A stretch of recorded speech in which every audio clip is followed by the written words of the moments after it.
Bruja del Guajolote, Pueblo. Aquella vuelta fue por la Sierra de Puebla. Nada de película, nada de comando élite. Éramos 3 camionetas, radios fallando por ratos, café frío en termo, y ese silencio raro que se siente cuando el pueblo ya apagó las luces y tú sigues rodando. Íbamos por un asunto caliente, de esos que se manejan con pocas palabras. Una casa donde, según el dato, se estaban escondiendo unos tipos. Ya sabes, entrar rápido, revisar, salir igual de rápido. Eso en el papel. Llegamos cerca de las 2 de la mañana, y esa hora, tú lo sabes, no es normal. No por miedo, por sentido común. A esa hora hasta los perros se cansan de ladrar. A esa hora los animales están echados, con el hocico entre las patas. Por eso lo primero que me brincó no fue la casa, fue el guajolote. Estaba arriba, en el techo, parado como si fuera dueño del lugar. Grande, bien plantado. Y no se movía.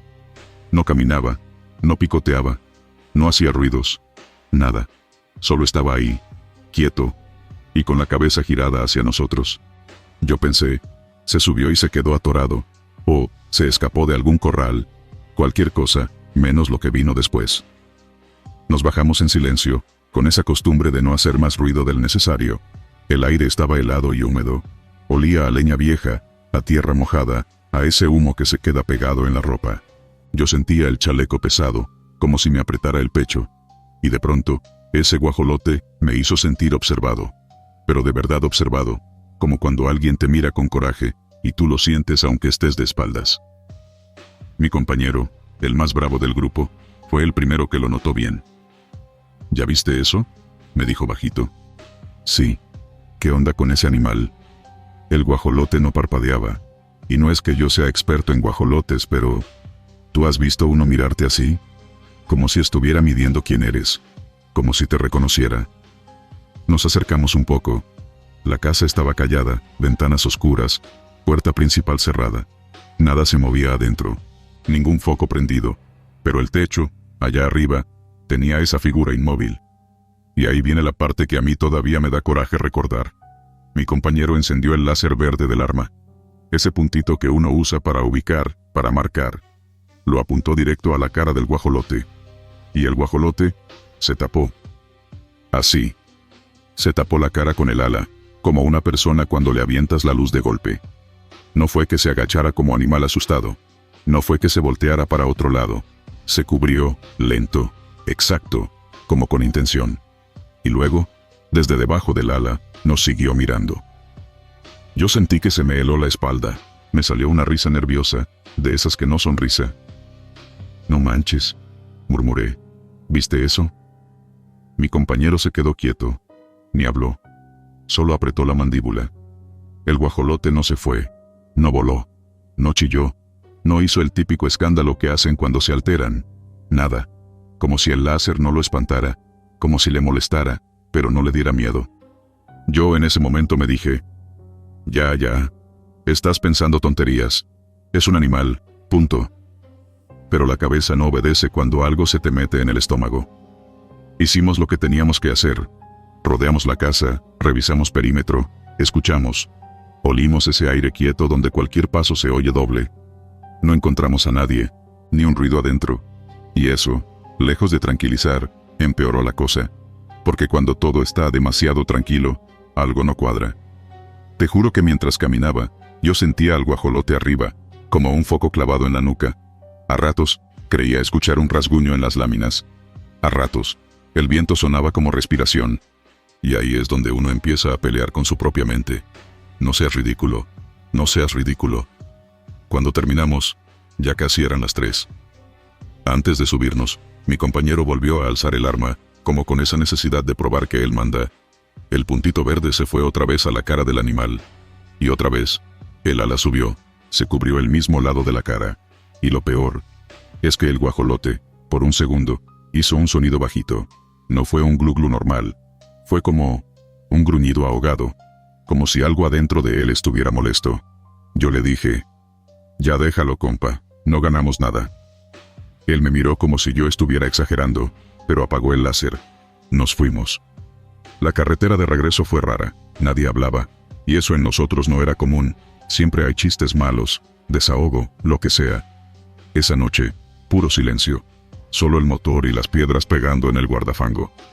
Al día siguiente, temprano, nos enteramos de algo que nos dejó fríos. La dueña de esa casa, una señora mayor, de esas que en el pueblo todo el mundo conoce, había amanecido ciega de un ojo. Un ojo nada más.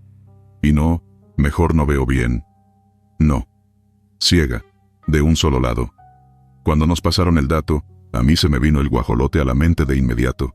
Y lo peor, mi compañero también lo pensó, porque lo vi ponerse pálido, aunque él jamás lo iba a decir en voz alta. ¿Qué ojo?, pregunté, tratando de sonar normal. Me dijeron cuál, y era el mismo lado donde él le pegó con el láser. Ahí fue cuando me empezó a temblar el cuerpo, pero de rabia y miedo mezclados. Rabia por la imprudencia, miedo por lo que eso implicaba. Nosotros no regresamos a la casa, no oficialmente, pero yo pregunté, por mi cuenta, en el pueblo. Y ahí es donde salió el nombre, como si ya lo tuvieran guardado esperando el momento. La bruja del guajolote. Te lo dicen sin drama, como quien te dice, ahí está la panadería. Una señora que vendía tamales, con las manos llenas de masa, me vio y me soltó. Ustedes se metieron donde no era, y la señora no era cualquier señora. ¿Cómo que no era?, le pregunté. Me hizo una seña con la cabeza, como diciendo, no te hagas. Aquí se sabe. En las noches se convierte. A veces es lechuza, a veces es guajolote. Depende. Pero siempre se sube alto para mirar. Si le faltas el respeto, te cobra. Yo pensé, ¿qué cuento? Pero luego me dijo algo que me quitó el aire. Y no te cobra a ti. Cobra donde le duele. A veces a la casa, a veces al hijo, a veces a la vista. A la señora le tumbaron ese ojo, porque a ella la miraron primero. Esa frase, la miraron primero, se me quedó pegada. Porque el láser no fue hacia la señora, fue hacia el guajolote. Pero si el guajolote era lo que decían, entonces no era un animal al que le diste luz. Era alguien que te estaba viendo desde arriba, alguien que se tapó como persona, y alguien que, de algún modo, devolvió la marca. Desde ese día, te lo digo sin pena, yo no vuelvo a apuntar un láser a un animal en la noche, en un pueblo, en el monte. No por superstición de internet, por experiencia. Porque hay cosas que no entiendes hasta que te pasan cerca, y no hace falta que te pase a ti directo para que te afecte. A veces le pasa a alguien más, pero por algo que tú hiciste.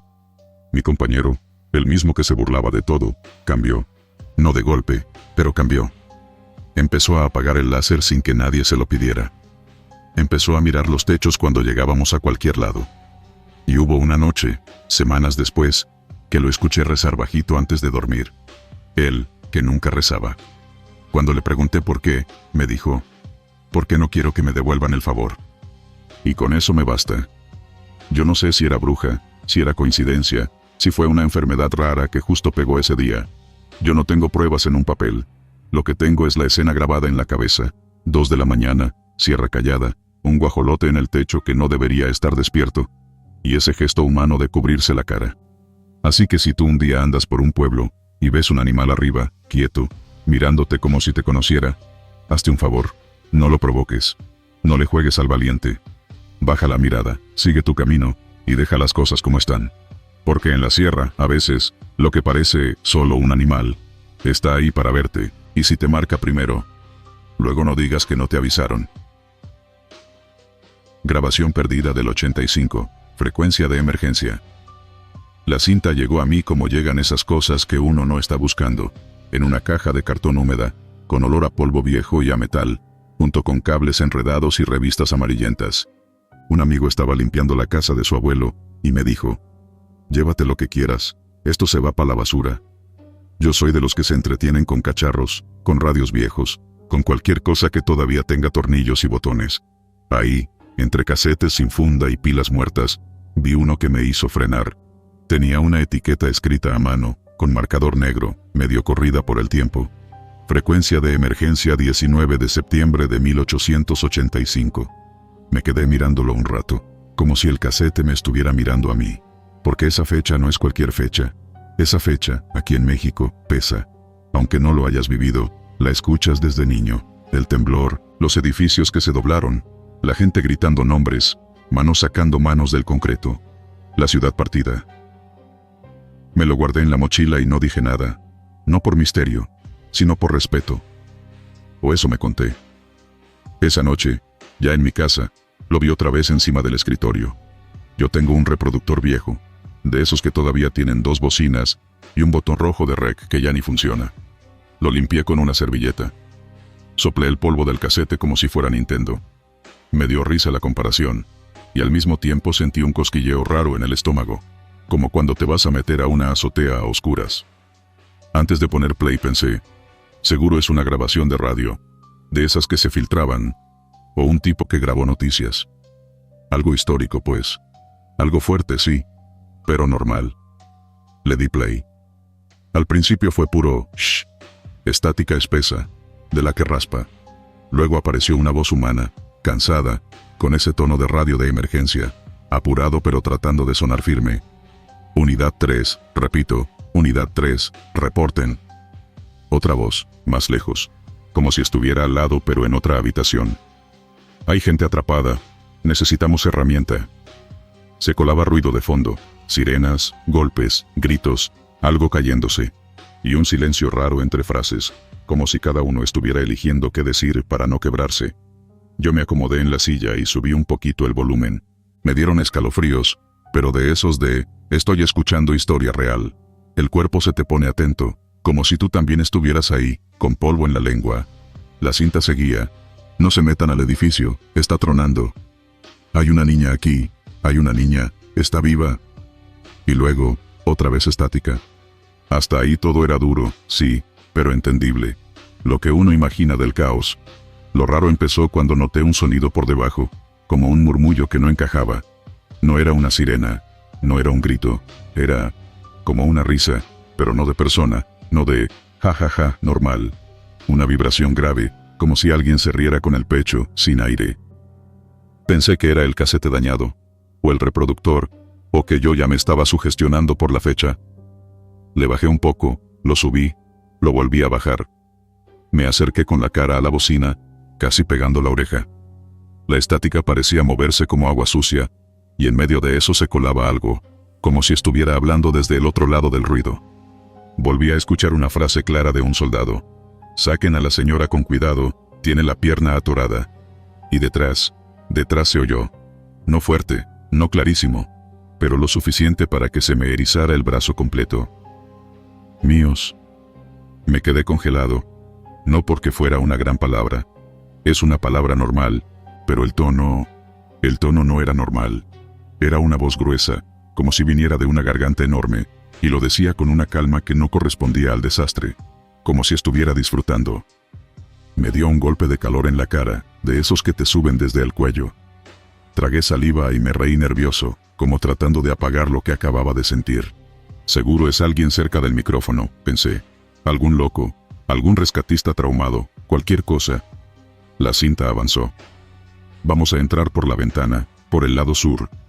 Ruido de concreto, algo que se arrastra. Alguien tose.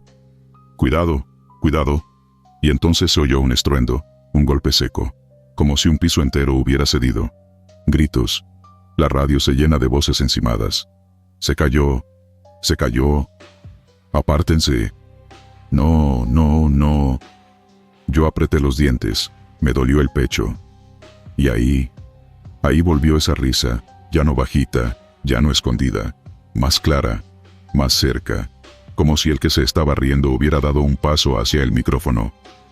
Y la voz, esa misma voz grave, dijo despacito, como saboreando. Míos, todos míos. Se me fue el aire, literal, como cuando te asustas y se te olvida respirar un segundo. Me paré sin darme cuenta, y la silla se fue para atrás y pegó en la pared. Me quedé de pie frente al reproductor, mirándolo como si pudiera saltarme encima. Esto no está bien, me dije. Esto no es normal. Quise detenerlo, de verdad quise, pero me ganó esa mezcla fea de curiosidad y miedo. Esa parte humana que te dice, un poquito más, a ver qué es. Siguió. Los reportes iban y venían.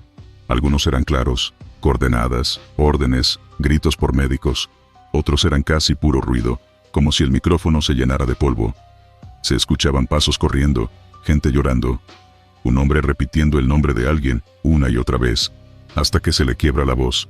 Eso es lo que más pega, cuando alguien deja de sonar profesional y suena humano, roto. En uno de esos momentos, se escucha a un soldado, bajito, como hablándole a alguien que no quiere escuchar. «No digas eso, no digas eso». Otra voz le contesta. «¿Tú también lo oyes?» Y ahí, de fondo, como metida entre los dientes de la estática, la voz grave vuelve, pero ahora no solo dice míos. Se ríe y suelta algo como un suspiro largo, pesado, y luego una frase que me hizo sentir sucio por dentro. «No corran. Igual, van a caer». Yo me sobé la nuca. Me dio un escalofrío que me bajó por la columna. Mi casa estaba callada, pero en ese momento todo me sonó fuerte. El ventilador, un carro pasando lejos, hasta el refrigerador. Y luego vino la parte que ya no pude justificar. Porque en la cinta se empieza a escuchar un conteo. Un rescatista dice, 1, 2, 3, ya. Como si estuvieran levantando algo pesado. Hay esfuerzo, respiración, un aguanta, aguanta. Y de pronto, de la nada, se escucha un crujido enorme, como metal doblándose. La radio revienta en gritos. Y justo cuando el caos sube, la voz grave se ríe. Pero se ríe como celebrando, como si acabara de ganar. Se ríe fuerte. Y yo, sin pensar, dije en voz alta, «Cállate».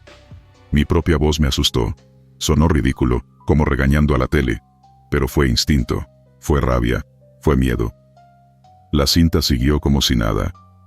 En un tramo, la frecuencia cambia. Se oye un pitido, y luego otra voz, quizá de mando. Repito, no se acerquen a insurgentes, hay colapso. Y en el fondo, la voz grave ya no se esconde, se oye más limpia, como si la estática le estuviera abriendo camino. Dice, casi cantando, «Más, más». Yo sentí que se me apretaban las manos, las tenía húmedas, me limpié en el pantalón. Y entonces, algo que no he podido explicar, la cinta empezó a adelantarse sola. No como cuando el casete está dañado y se come la cinta. No. Se escuchó el motorcito del reproductor cambiar, como si alguien hubiera apretado avance rápido. Las voces se aceleraron, los sonidos se hicieron agudos. Yo ni siquiera estaba tocando el aparato. Me acerqué y vi el botón. Nadie lo había presionado, pero el casete se estaba yendo, tragándose minutos como si estuviera buscando algo. Y lo encontró. La velocidad volvió a la normalidad de golpe, como un frenazo. Se oyó un silencio corto, y una respiración. Muy cerca del micrófono. Una respiración profunda, lenta, pesada, como si alguien enorme estuviera oliendo. Después, una frase clara, sin estática encima, como si por fin hubiera podido hablar bien. Ese día, no solo tembló la tierra. Yo me quedé helado. Porque esa frase sonaba diferente. Ya no sonaba como radio. Sonaba como alguien hablándote al oído. Directo, personal. Y remató. Algo salió. Para comer. Se me paró el vello de los brazos otra vez. Sentí un hueco en la boca del estómago. Me dio ganas de vomitar, así de sencillo. Quise apagarlo. Metí la mano, y justo cuando iba a tocar el botón de stop, se oyó un edificio caer en la grabación. Un golpe largo, como trueno, y la voz grave soltó la carcajada más fuerte de toda la cinta. Pero no fue solo la carcajada. Mi reproductor, aquí en mi cuarto, crujió. Como si adentro se hubiera movido algo pesado. Las bocinas vibraron. La luz del foco del techo, te lo juro, parpadeó 2 veces. Ahí sí me ganó el instinto. Apagué el aparato de un manotazo, como si quemara. El casete se quedó adentro, pero ya sin sonido, solo el silencio de mi cuarto. Me quedé parado, respirando rápido, mirando a todos lados como un tonto, como si la voz fuera a salir de la pared. Me di cuenta de que estaba sudando frío.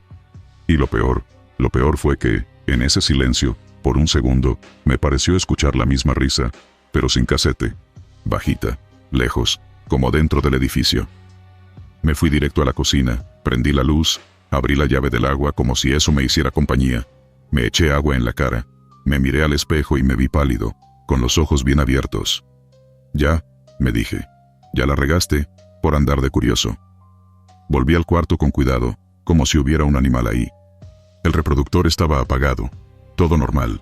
Me senté en la cama, sin acercarme. Y ahí me entró otra idea que me dio más miedo que la voz. ¿Y si esa cinta no era histórica? ¿Y si alguien la dejó así a propósito? ¿Y si no es una grabación de radio sino otra cosa usando esa fecha como puerta? Porque mira, hay días que se quedan marcados por lo que pasa en la calle, sí, pero también por lo que pasa debajo. Hay cosas que se mueven cuando todo se rompe. Y ese día, el 19 de septiembre del 85, la ciudad se abrió en grietas, en túneles, en sótanos, en agujeros que nadie vio. Uno piensa que solo fue tierra y concreto. Pero yo, después de escuchar esa cinta, ya no puedo pensar eso con tranquilidad. Al otro día quise ser racional. Me dije, la voy a pasar a digital, la voy a limpiar con software, y ya. Seguro hay un audio raro mezclado. Seguro es una broma. La puse otra vez, con la cámara del celular grabando por si acaso. Le di play con el corazón acelerado. ¿Y sabes qué hizo? Nada. Pura estática. Ni reportes, ni voces, ni gritos, ni nada. Como si nunca hubiera tenido nada. La rebobiné. Nada. La adelanté. Nada. Solo ese shh parejo, muerto, sin vida. Y ahí fue cuando me cayó el miedo de verdad, porque eso significa que lo que yo escuché no era algo grabado como tal, era algo que se metió en el momento exacto en que yo la puse, como si la cinta fuera una llave que solo abre una vez, y ya. Me quedé con el casete en la mano, mirándolo. La etiqueta seguía ahí, la fecha seguía ahí, todo igual, menos yo. No la tiré, tampoco la conservo como trofeo. La guardé envuelta en plástico, dentro de una caja, y la caja la puse donde guardo cosas que no uso nunca. No voy a decir dónde, por si acaso, suena exagerado, pero hay cosas que uno aprende a no tentar. Y si te estoy contando esto, no es para hacerme el interesante, ni para decir, uy, qué miedo. Te lo digo porque esa cinta existe, y porque la curiosidad es traicionera. Si algún día, por ahí, en un mercado de pulgas, en una casa vieja, en una caja olvidada, te topas con un casete que diga algo parecido, con esa fecha, con frecuencia de emergencia, hazte un favor. No lo pongas por curiosidad. Hay días que ya tuvieron demasiado dolor, y si algo se alimentó ese día, tal vez todavía se acuerda del sabor, y tal vez solo está esperando que alguien, en una habitación tranquila, le vuelva a abrir la puerta con un simple clic de play. Salto negro, paracaidistas. Esto pasó en Santa Lucía, en un salto nocturno de entrenamiento. De esos donde te lo repiten 1000 veces. No te confíes. De noche todo engaña. La altura, la distancia, el ruido. Y aún así, uno cree que lo tiene dominado. Hasta que el cielo te enseña que no. Esa noche íbamos un grupo de 12. 12 exactos. No, como 12. Los conté yo mismo en la fila porque soy de esos maniáticos que revisan todo 2 veces. Que si el arnés, que si la correa del pecho, que si el altímetro, que si la hebilla. Y encima, por nervios, porque el salto nocturno siempre te aprieta el estómago, aunque tú no lo admitas. El avión, la famosa chancha, como le dicen muchos, iba vibrando como si se fuera a desarmar. El ruido del motor te atonta. Hablas y no te oyes, te gritan y solo ves labios moviéndose, todo se vuelve señas, manotazos, palmadas en el hombro. La noche afuera era un bloque negro, sin horizonte claro, solo ves lucecitas lejos abajo, y parecen tranquilas, hasta que recuerdas que tú vas a caer hacia ellas. Antes del salto, ya el ambiente venía raro, no por miedo, sino por esa sensación de algo no cuadra, que nadie quiere mencionar porque no quieres ser el que lo diga, y se te pegue la mala suerte. Uno de los muchachos juró que vio una sombra pasar por el fuselaje, cuando aún estábamos en pista. Otro dijo que el aire estaba pesado, como cuando viene tormenta, y sí, puede ser pura sugestión. Pero en ese trabajo, cuando varios sienten lo mismo, tú por dentro haces una notica mental. Ok, ojo. Nos dieron la señal. Se abre la puerta y lo primero que te pega es el viento helado. Esa bofetada que te despierta de golpe. La rampa es una boca abierta a la nada. De día tú ves todo, el terreno, las referencias, el movimiento. De noche, no. De noche es como si el mundo no existiera, y tú fueras a tirarte a un hueco. A mí siempre me da el mismo pensamiento antes de saltar. ¡Qué disparate! Nadie normal hace esto. Y justo después, el cuerpo se te pone en automático. Paso al frente, miro la luz, siento el jalón del viento en la cara, y saltas. Los primeros segundos son puro ruido y golpe de aire. No hay suelo, no hay cielo, solo oscuridad y un zumbido bestial. Y tú, flotando en medio, esperando ese momento exacto en que toca abrir. Cuando se abre el paracaídas, es como si alguien te agarra duro de la espalda y te frena a la mala. Te sube el corazón a la garganta, respiras y por fin entiendes que sigues vivo. Y ahí, ya colgando, viene la costumbre. Ubicar a tu gente, buscar siluetas, contar cúpulas. Yo los empecé a contar por reflejo. No sé por qué esa noche me dio con eso, como si mi cabeza necesitara asegurarse de que todo iba normal. 1, 2, 3. La vista se te acostumbra a la oscuridad por pedazos. Ves formas, no detalles. Paracaídas como manchas claras contra el fondo negro, cuerpos colgando como puntitos. 4, 5, 6. El viento nos separaba un poco, se veía el grupo más abierto de lo usual, pero nada del otro mundo. 7, 8, 9. Y en ese punto, te lo juro, sentí un frío distinto. No el frío del aire, otro, como si te hubieran pasado hielo por dentro del pecho. 10, 11, 12, 12. Bien, éramos 12. Ahí debía terminar. Pero mi vista se fue arriba. No sé por qué. Una cosa estúpida, de esas que tú haces sin razón. Miras hacia arriba, al cielo oscuro, como si esperases ver estrellas. Y entonces lo vi. Había uno más. Al principio pensé, no puede ser. O sea, puede haber otros saltos, otros aviones, otro grupo, pero en ese momento no había nada programado aparte del nuestro. Y aunque lo hubiera, ¿por qué estaría tan cerca, tan encima? Volví a contar rápido, por paranoia, como cuando revisas si cerraste la puerta de la casa. 1, 2, 3. Los vi claritos, abajo. 4, 5, 6, 7, 8, 9, 10, 11, 12. Y arriba, 13. No era un paracaídas normal. No era blanco, ni verde, ni camuflado. Era oscuro. Un negro feo, como tela vieja mojada. Y no estaba abierto bonito. Estaba hecho jirones como si algo lo hubiera mordido o quemado. Las puntas ondeaban como trapos rotos. Lo raro es que bajaba demasiado rápido. Un paracaídas así, reventado, te debería venir dando vueltas, jalándote, gritando el aire como una bandera loca. Pero ese no. Ese bajaba recto, como si el viento no le hiciera nada. Y otra cosa, no se oía. Yo sé que suena tonto porque allá arriba todo es ruido, pero cuando un paracaídas pasa cerca, tú lo escuchas. El aleteo, el roce del aire, el equipo. Ese no. Ese venía como una sombra bajando. Al principio pensé que mis ojos me estaban jugando sucio. Ya tú sabes. Adrenalina, oscuridad, luces lejos. Pero entonces escuché por el intercomunicador a uno de los muchachos, con una voz que no era broma. ¿Ustedes ven eso? Y otro respondió, nervioso, tratando de sonar tranquilo. ¿Qué cosa? Y el primero, hay alguien arriba. Hay uno arriba de nosotros. Ahí me dio un vacío en el estómago, porque ya no era yo imaginando. Ya era todos viendo. El paracaídas negro siguió bajando, acercándose.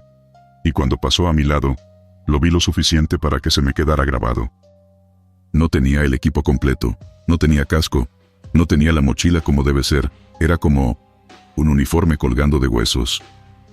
Un esqueleto así tal cual, con uniforme viejo, de fatiga, de esos que ya ni se usan igual. La tela se le pegaba a los huesos como si llevara meses bajo tierra. Y aún así, venía en formación, como si estuviera en su práctica. Yo me quedé helado. No podía ni gritar. Quise rezar, quise reírme, quise cerrar los ojos, pero lo único que hice fue mirar. Y entonces el tipo, si se le puede decir tipo, me saludó. No fue una película, no fue un gesto dramático, fue un saludo simple, como el que tú haces cuando te cruzas con alguien conocido en la calle, una mano levantada, breve, tranquilo, casi educado.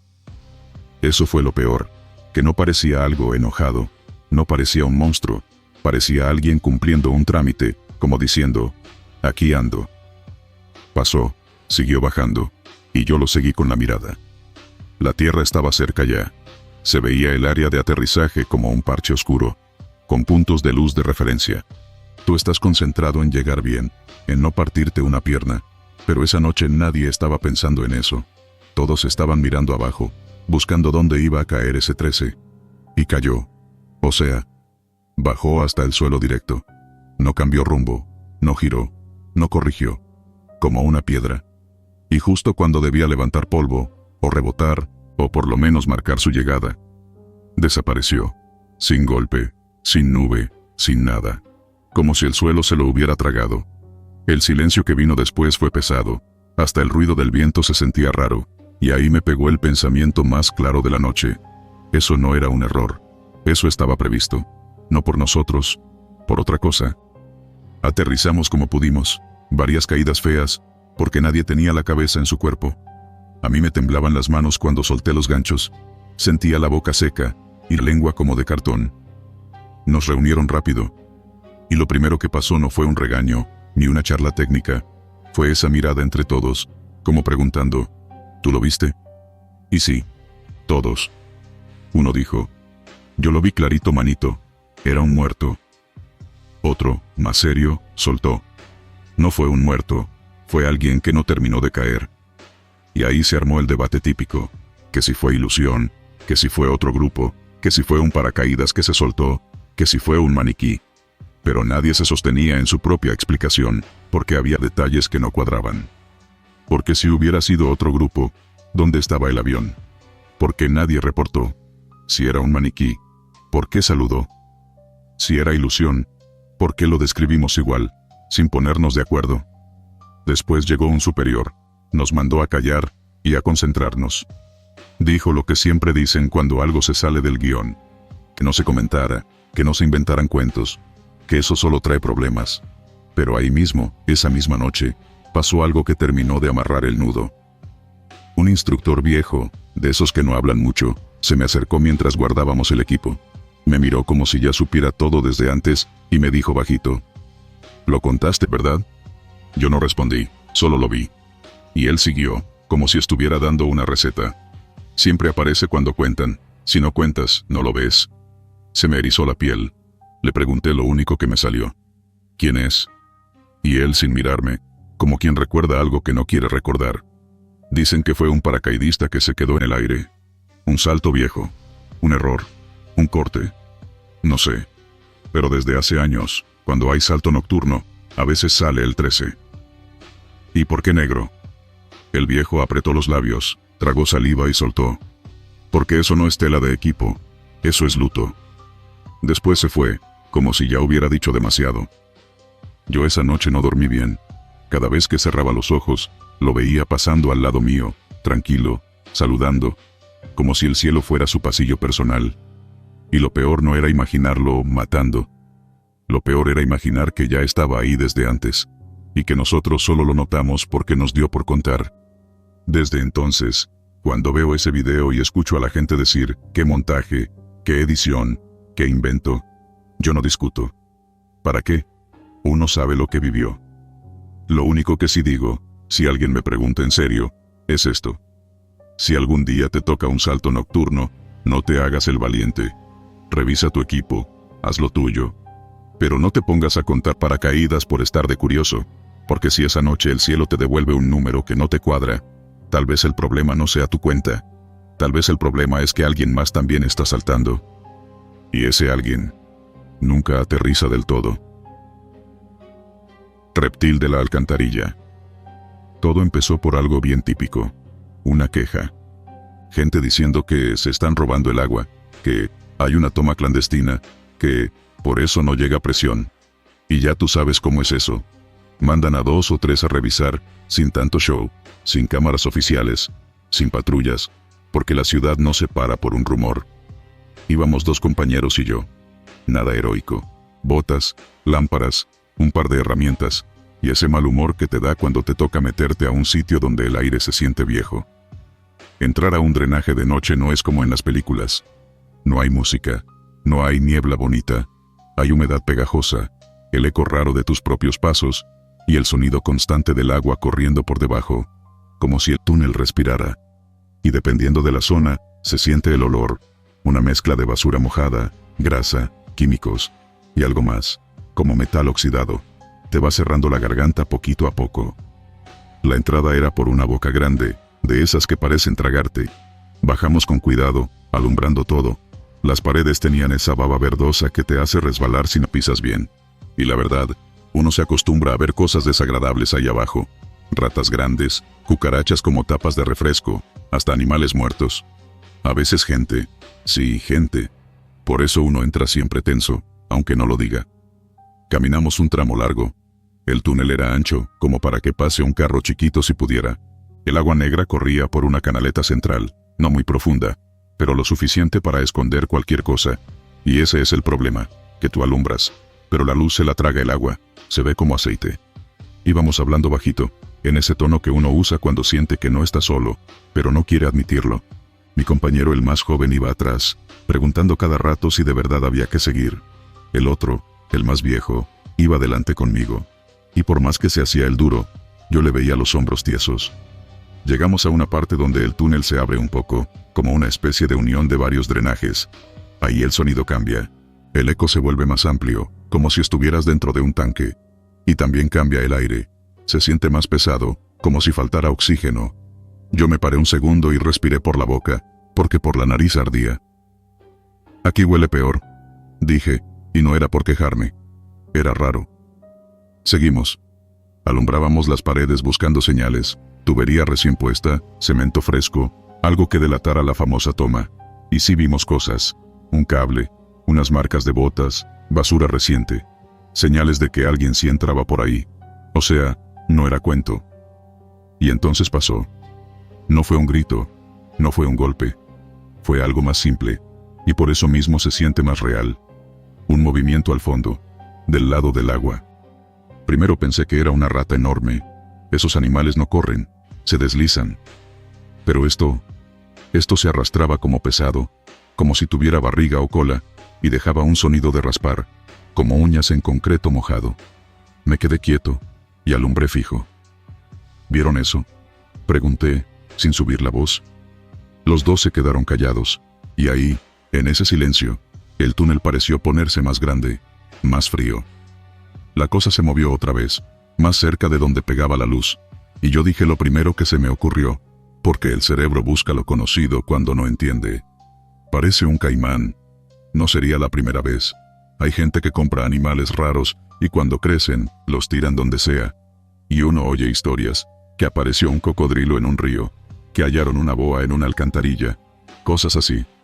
Pero esa explicación me duró como 2 segundos, porque cuando la luz le dio bien, se levantó. No como un animal normal que se incorpora para atacar. No. Se levantó como una persona parándose de cuclillas. Primero una pierna, luego la otra, y quedó arriba, erguido, con el cuerpo medio encorvado, pero en 2 patas. Se me secó la lengua, te lo juro. Sentí un calor en la nuca, como cuando te apuntan con algo, y tú ni sabes de dónde viene. La piel. Mira, yo no soy experto en reptiles, pero eso era escama. Escama de verdad. Verde oscuro, casi negra por la humedad, y brillante donde le pegaba la lámpara. No era piel de hombre con maquillaje. Era otra cosa. Y los ojos. Los ojos fueron lo que me rompió por dentro. Eran amarillos. Amarillos feos. Y la pupila, finita, vertical, como la de una serpiente. Pero no parpadeaban normal. Se quedaba mirándonos, quieto, como midiendo. Medía como, no sé, como 2 metros, tal vez un poco más si estiraba bien. Y no tenía cara de lagarto de caricatura. Tenía un hocico corto, ancho, y una mandíbula que se veía fuerte. Y el cuello era grueso, como de animal viejo. El compañero joven soltó un diablo, bien bajito, como si se le escapara. Y yo lo entendí, porque a mí también se me quería salir el alma por la boca. La cosa abrió un poco la boca y soltó un siseo, pero no fue el típico "shh" de serpiente. Sonó como vapor saliendo de una olla, mezclado con algo húmedo, como si el aire le rozara por dentro y le doliera. Yo quise decir algo, lo que sea. Retrocedan, cuidado, no se muevan. Pero el cuerpo no me obedecía. En esa fracción de segundo, te juro que pensé, esto no puede estar pasando, esto es una broma. O nos metimos donde no debíamos. Y ahí vino lo peor, el olor. De golpe, como si lo hubiera soltado a propósito, el aire se llenó de un tufo a azufre, fuerte, seco, que te raspa la nariz como químico. No era basura, no era drenaje. Era azufre puro, como cuando prenden fósforo, o cuando uno pasa por un sitio con gases. Me dieron ganas de toser, pero me aguanté porque sentí que cualquier cosa podía hacerlo brincar. La criatura dio un paso hacia el agua. Un paso lento, calculado. Y yo vi sus pies. No eran como de humano, obvio. Tenía algo como garras, pero no exageradas. Lo suficiente para agarrarse del piso mojado sin resbalar, como si ese túnel fuera su casa. El viejo, el que iba conmigo, hizo lo único que se le ocurrió. Alumbrarle más fuerte, directo a la cara. Yo pensé, no hagas eso. Pero ya era tarde. La luz le pegó de lleno y la cosa inclinó la cabeza, como molestándose. Y en vez de correr, hizo algo que me dejó peor. Se quedó mirando, y su cuerpo se movió apenas, como si respirara más hondo. O sea, no estaba asustada. Nosotros éramos los que estábamos fuera de lugar. Sin aviso, se dejó caer hacia atrás, como si se tirara al agua. Pero no cayó torpe. Cayó con una agilidad fea, como un animal de río. Y cuando tocó el agua negra, desapareció. No hizo un chapuzón grande, no levantó espuma. No salpicó como alguien pesado. Se metió, y ya. Como si esa agua lo hubiera tragado sin resistencia. Nos quedamos ahí, clavados, con las lámparas apuntando al mismo punto, esperando que saliera otra vez, esperando que no saliera, esperando algo. Y lo único que había era el sonido del agua corriendo, y ese olor a azufre que no se iba. El joven empezó a respirar rápido, como con pánico. El viejo tragó saliva duro y dijo, «Vámonos, ya». Y yo no lo discutí, ni, pero la toma, ni, hay que reportar, nada. El instinto te grita, «Sal de aquí», y punto. Nos dimos la vuelta sin correr, porque correr en un drenaje es matarte solo. Pero caminamos rápido, cuidando no resbalar. Cada sombra que se movía en el agua me parecía que era la misma cosa siguiéndonos por debajo. Y eso es lo más enfermo. Tú sientes que te acompaña, que va a la par, callada, solo esperando que metas mal el pie. Subimos por donde entramos con las manos temblando. Afuera el aire de la calle, aunque olía a humo y a ciudad, se sintió como limpio, como vida. Ya arriba, el joven se sentó en la acera, sudando frío. El viejo me miró y me dijo, serio. «Tú entendiste, ¿verdad?» Yo asentí. Porque sí entendí. Entendí lo que iba a pasar si decíamos la verdad. En el reporte pusimos, posible fauna nociva, presencia de animal grande en drenaje, olor a gas. Algo así, bien seco, bien técnico. Porque si tú escribes, se paró en dos patas, o ojos amarillos, lo mínimo que te hacen es reírse, y lo peor, te mandan a evaluación, te quitan del servicio, te ponen etiqueta de loco. Nadie quiere eso. Pero aquí, hablando claro, sin firmas, sin sellos, yo te digo lo que vi.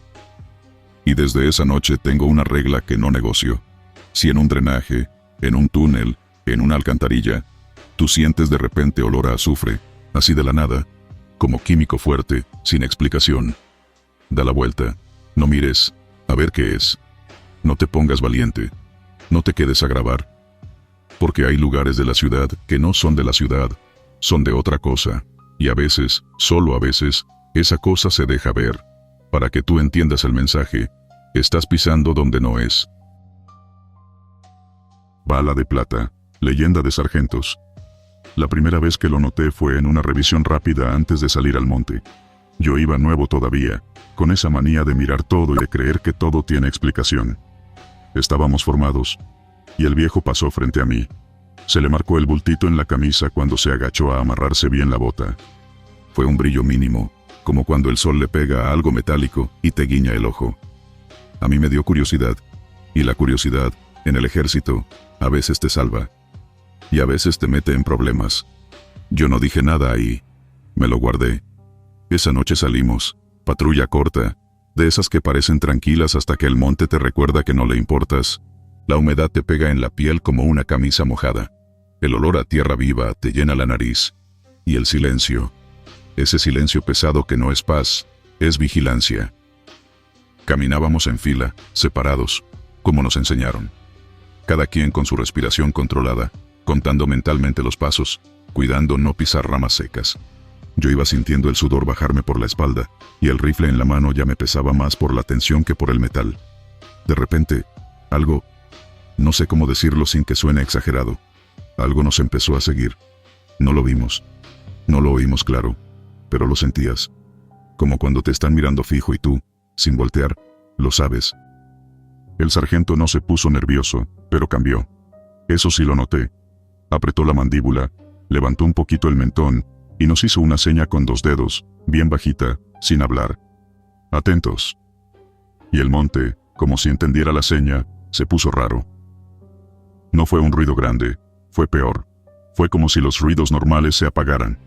Los insectos bajaron, el viento dejó de mover las hojas, hasta nuestros pasos sonaban más secos. Yo tragué saliva y me supo a metal, te lo juro, la boca se me quedó seca en un segundo. En ese momento vi al sargento tocarse la bolsa de la camisa, rápido, como quien confirma que algo sigue ahí. Un gesto pequeño, pero no era por costumbre, era por necesidad. Seguimos avanzando y llegamos a un claro donde el terreno se abre un poco. Ahí fue cuando lo sentimos más cerca. No un algo abstracto, cerca de verdad. A la izquierda, entre matorrales, algo se movió bajo, grande, pesado, como si el suelo se quejara. Uno de los muchachos apuntó con la lámpara un segundo y el sargento le bajó la mano de golpe. No alumbres de frente, le susurró, como si estuviera regañándolo y cuidándolo al mismo tiempo. Yo no entendí por qué, hasta que vi los ojos. No era un animal normal, no era un venado, no era un perro, eran 2 luces amarillas, quietas, clavadas en nosotros. Ojos de esos que no parpadean. Y lo peor, no se veía el cuerpo completo, solo una forma que parecía estar agachada, pero demasiado alta para estar agachada así. A mí se me aceleró el pulso, sentí los latidos en la garganta, como tambor, y pensé, con una claridad absurda, si ahora me da por correr me alcanza. Ese pensamiento me dio frío en la nuca. El sargento susurró, nadie dispara, hasta que yo diga. Y ahí viene la parte que siempre cuenta en el video, porque eso fue lo que hizo que naciera la leyenda de verdad. Porque uno dice leyenda, y la gente se imagina cuentos. Pero nosotros estábamos ahí, con el monte encima, y algo que no se dejaba ver completo, como jugando con nosotros. El bulto se movió otra vez, esta vez más cerca. Se escuchó una exhalación, como un resoplido húmedo, y de pronto, algo golpeó un tronco, seco. Tac. Como una uña dura. Uno de los muchachos, el más joven, se asustó y disparó. Un tiro. Solo uno. El fogonazo iluminó el claro por una fracción de segundo, y ahí, por fin, vimos algo. No te puedo describir una criatura con lujo de detalle porque no fue una escena de película. Fue un parpadeo de realidad, piel oscura, como mojada, con partes que parecían pelo y partes que parecían cuero. Un lomo ancho. Y una cara. Dios. Una cara que no cuadraba. No era hocico de perro. No era cara de gente. Era una mezcla que no debería existir. Y aún así, estaba ahí. El tiro le pegó. Eso lo vimos. Pero no reaccionó como un animal. No chilló, no huyó, no cayó. Se quedó igual. Y luego dio un paso hacia nosotros, lento, como si el plomo le hubiera dado risa. Ahí fue cuando el sargento habló, bajito, como si estuviera hablando con alguien que solo él conocía. Ya te vi. Y levantó el rifle. Todos lo seguimos. Y se escuchó la ráfaga. No una descarga loca, sino tiros medidos, buscando centro de masa. La teoría, lo que te enseñan, lo que funciona con cualquier cosa. Normal. Le pegamos.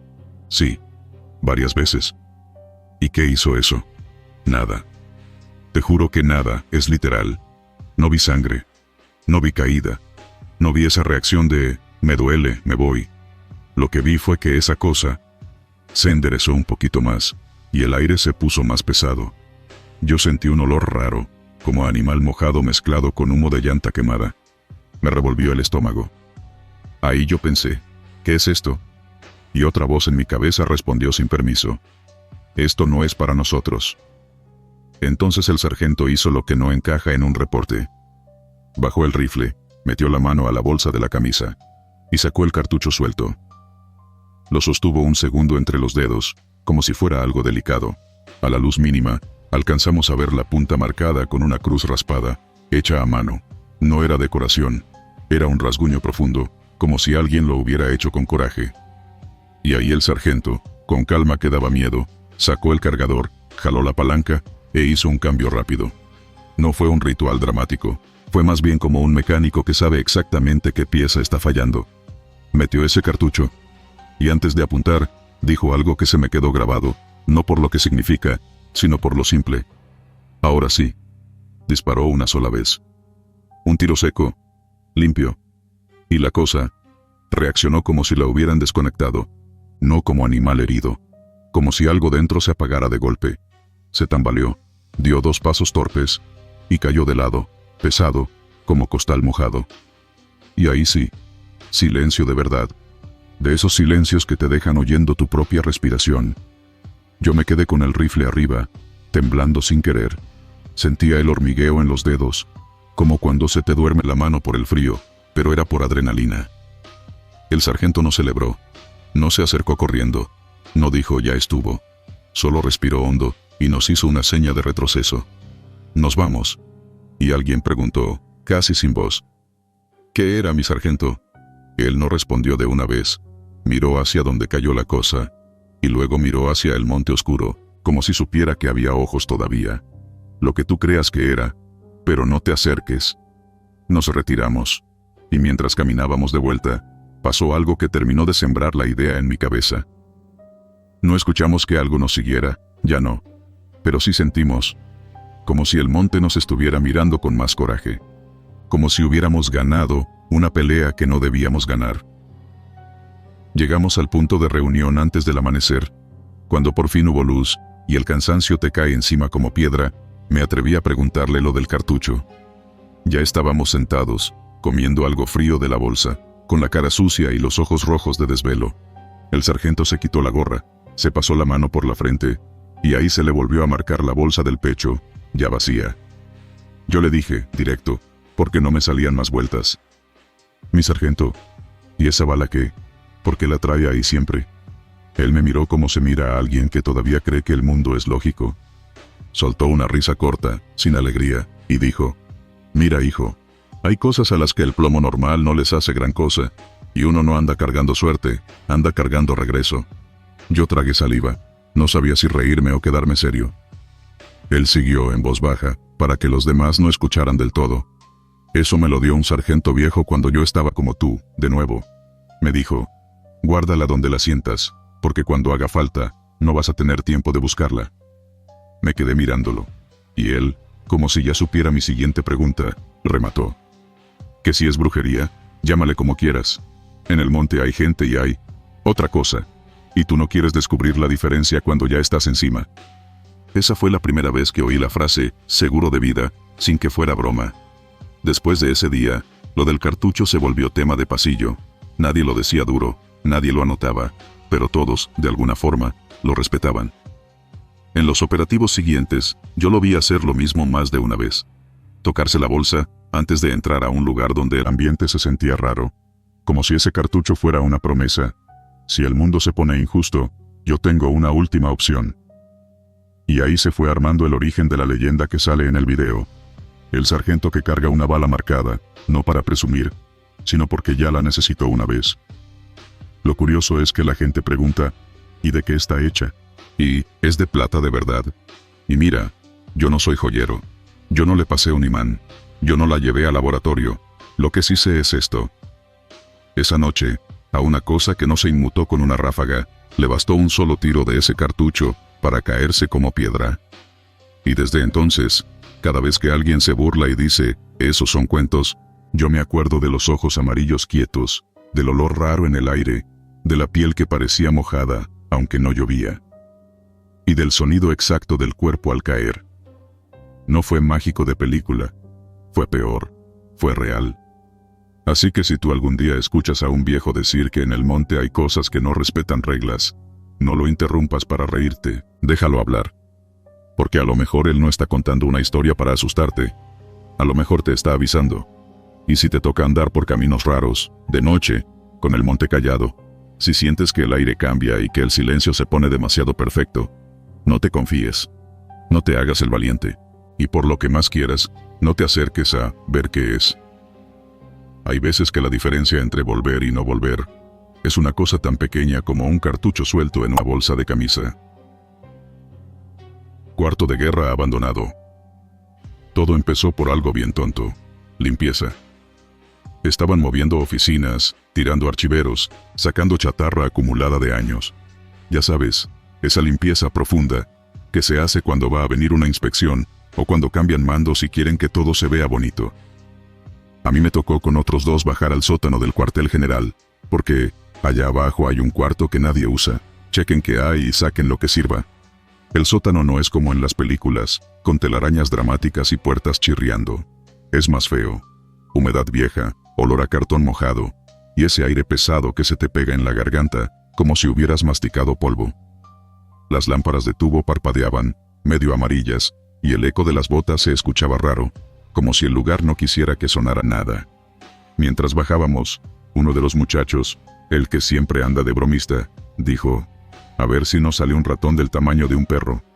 Nos reímos por compromiso, pero la risa se murió rápido. Porque había un silencio, no un silencio normal, sino uno de esos que te obligan a bajar la voz sin darte cuenta. La puerta del fondo estaba cubierta con un mueble empujado a lo bruto, como si alguien hubiera querido taparla con prisa. Quitamos el mueble entre dos, y ahí apareció una puerta metálica vieja, con pintura descascarada. Todavía tenía un letrerito oxidado que apenas se leía. No decía prohibido, ni almacén. Decía algo más raro: cuarto de guerra. Nos miramos como diciendo: ¿y esto qué? Porque sí, uno escucha historias de los años 70, de operativos, de tiempos duros, de cosas que la gente mayor no cuenta completo. Pero de ahí a que hubiera un cuarto etiquetado así, dentro del cuartel, abajo, como escondido, otra cosa. La cerradura no estaba forzada, estaba cerrada, pero vieja, como si ya nadie le metiera llave. Y lo más extraño, el picaporte estaba frío, frío de verdad, como si la puerta estuviera pegada a un congelador. Me acuerdo porque puse la mano y dije: coño, qué fría está. Así, sin pensar. El bromista me soltó: ¿ya empezaste con tus cosas? Giré. Se abrió. Y ahí fue cuando entendí por qué a veces los viejos se quedan callados. Porque ese cuarto no estaba abandonado como uno imagina. Estaba intacto. No había cajas tiradas, ni papeles regados. Había una mesa grande en el centro, de esas largas, con bordes de madera gastada. Encima, mapas extendidos y sujetos con unas reglas viejas y pesadas. Mapas con marcas a mano, rutas, fechas, anotaciones en lápiz y tinta. En las paredes, pizarrones con cuadros de seguimiento, flechas, nombres tachados. Y un tablero principal, una especie de maqueta plana con cuadrículas, donde se colocaban fichas. Fichas rojas y fichas azules. Parecía una sala congelada en el tiempo, como si la gente hubiera salido un momento por café, y jamás regresó. Y el aire ahí adentro, no sé cómo explicarlo. Olía diferente. Olía a papel viejo, sí, pero también a metal, a sudor seco, a ese tipo de encierro que no pertenece a un sótano cualquiera. Yo, que soy curioso y también medio necio, caminé directo a la mesa. Vi el mapa principal, una región marcada con líneas, puntos de control, zonas sombreadas. No voy a decir lugares exactos porque no soy tonto, pero era evidente que hablaba de una época fea. De esa época donde todo era operación, y objetivo, y silencio. Mi compañero agarró una carpeta que estaba encima de una silla. La abrió, y de inmediato la cerró, como si le hubiera picado. Nah, esto mejor ni lo tocamos, dijo, intentando sonar tranquilo. Pero la voz se le quebró un poquito. Y ahí, sin querer, bajamos todos el volumen. Yo empecé a barrer, porque esa era la excusa, limpiar. Barrí alrededor de la mesa, y el polvo salía en nubes pequeñas que se quedaban flotando, como si el cuarto no quisiera dejarlo ir. Y entonces pasó la primera cosa rara. Al principio fue un sonido suave, casi como cuando alguien arrastra una moneda sobre cartón. Yo pensé que era el palo de la escoba pegando con algo, pero el sonido se repitió, más claro. Tac, tac, tac. Me quedé quieto. Miré a los otros, como buscando una cara que me confirmara que no era cosa mía. Ellos también estaban quietos. El bromista ya no se reía. Tenía la mirada clavada en la mesa. ¿Oyeron eso?, preguntó el otro, el más serio. Antes de que yo respondiera, el sonido volvió, pero ahora se escuchó como si alguien moviera fichas, de verdad. Ese plástico duro raspando el tablero. Yo levanté la vista y vi el tablero de fichas. Te lo digo tal cual, una ficha roja se estaba moviendo. No se cayó, No rodó. Se deslizó, lenta, como si una mano invisible la empujara. Se movió de una casilla a otra. Luego otra roja la siguió. Y otra, como una cadena. Me quedé helado. Me dolió la nuca, como cuando te sube la presión del susto. Quise hablar, pero la boca no me obedecía rápido. El bromista dio un paso atrás, chocó con la pared, y soltó un «no joda», bajito. Yo juraría que en ese mismo instante, el cuarto se sintió más pequeño. Entonces, como si el tablero hubiera escuchado nuestra reacción, las fichas rojas avanzaron más rápido. Trrr, trrr, trrr, y no era una ni dos. Eran varias, moviéndose en patrón, como siguiendo una ruta. Las azules estaban puestas en línea, como defendiendo, y las rojas se les fueron encima. Yo, con la estupidez del que no quiere aceptar lo imposible, me acerqué a la mesa. Agarré dos rojas con la mano. Las devolví a la posición original, donde yo recordaba que estaban. Hasta me dije, se movieron por vibración, por el piso, por algo. Me di la vuelta a seguir barriendo, como si no hubiera pasado nada. Y ahí vino lo segundo, lo que ya no me dejó mentirme. Detrás de mí, sin que nadie tocara la mesa, se escuchó un golpe seco. Como cuando tiras un vaso y pega en madera. Me giré. Las fichas rojas habían regresado a moverse, pero ahora no era avanzar nada más. Era como si estuvieran empujando. Y las fichas azules se empezaron a caer del tablero una por una, como si alguien las barriera con las palmas. Una azul cayó al piso y rodó hasta mis botas. La miré como se mira una cosa pequeña que de pronto pesa demasiado. La levanté, y te juro que estaba tibia. Tibia, como si alguien la hubiera tenido apretada en la mano. Esto no es normal, dije. Por fin me salió la voz. El serio se acercó al tablero y dijo algo que todavía me retumba. Esto parece como si siguieran jugando. No dijo fantasma, no dijo brujería, dijo jugando. Y eso lo hizo peor, porque sonó demasiado lógico. En ese momento, las lámparas parpadearon. Una se apagó, quedó el cuarto con un zumbido eléctrico bajito, y una esquina se puso oscura, como si la luz no quisiera tocarla. Y entonces, se escucharon voces. No voces claras, no una frase completa. Eran como murmullos, como cuando estás afuera de una oficina, y adentro hay gente hablando bajo, rápido, con prisa. El problema es que no había nadie. Éramos tres, y los tres estábamos mirando el tablero. El bromista tragó saliva fuerte. Yo lo oí, porque el cuarto estaba tan callado que hasta eso sonaba. Las fichas rojas hicieron un movimiento final, como cerrando un círculo. Y de pronto, una de las reglas pesadas que sostenía el mapa se movió sola. Se deslizó unos centímetros y la esquina del mapa se levantó, como si algo debajo respirara. Ahí me entró una idea que me dio vergüenza, pero fue real. Si esto se está repitiendo, ¿y si nosotros estorbamos? Como si ese cuarto tuviera su propia película corriendo en loop, y nosotros acabábamos de meternos en medio. El serio dijo, vámonos. Así, sin discusión. Yo asentí. No porque fuera cobarde, sino porque el cuerpo ya había tomado la decisión por mí. Me empezó a sudar la espalda, y no era calor. Era ese sudor frío que te deja la camisa pegada, como si te hubieran echado agua. Nos dimos la vuelta hacia la puerta, y, en el momento exacto en que dimos el primer paso, el tablero hizo un sonido fuerte, como cuando tiras un puñado de piezas en la mesa. Volteamos. Todas las fichas azules estaban en el piso. Todas. Como si alguien hubiera barrido la defensa completa de un manotazo. Y en el tablero, solo quedaron rojas. Muchas rojas. Puntas, líneas, una especie de avance total que daba la impresión de ganaron. ¿Quién? No sé. ¿Qué? Menos. El bromista se persignó. Yo no me burlé, no dije nada. Porque lo entendí. Cuando tu cabeza no encuentra explicación, te agarras de lo que sea. Salimos del cuarto y cerramos la puerta. Y aquí viene una parte que siempre me pone incómodo contar. La puerta no se cerró con el clic de metal normal. Se cerró como si algo la jalara desde adentro. Clang, fuerte, seco. Subimos las escaleras rápido, sin correr, pero con esa caminata apurada que no quiere llamar la atención. Cuando llegamos arriba, la luz del pasillo se sintió demasiado brillante, como si el mundo normal fuera un chiste. Esa noche, yo no dormí bien. Cada vez que cerraba los ojos, veía el tablero. Las fichas rojas avanzando, las azules cayendo. Al día siguiente, le conté a un sargento mayor, uno de esos que llevan años y han visto de todo, No le dije fantasmas, le dije: mi sargento, encontramos el cuarto de guerra, el viejo, y pasó algo raro con el tablero. No me dejó terminar. Me miró con una cara seria y me preguntó: ¿entraron 3? Yo me quedé frío. Le dije que sí. Entonces bajó la voz y dijo: ese cuarto no está vacío. Ese cuarto se quedó trabajando. Hay cosas que se quedaron pendientes, y cuando alguien entra, el lugar lo toma como relevo. Yo le pregunté: ¿relevo de qué?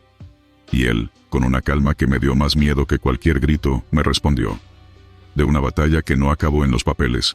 Se quedó ahí, pegada como humedad. Y si te metes mucho, te empieza a seguir.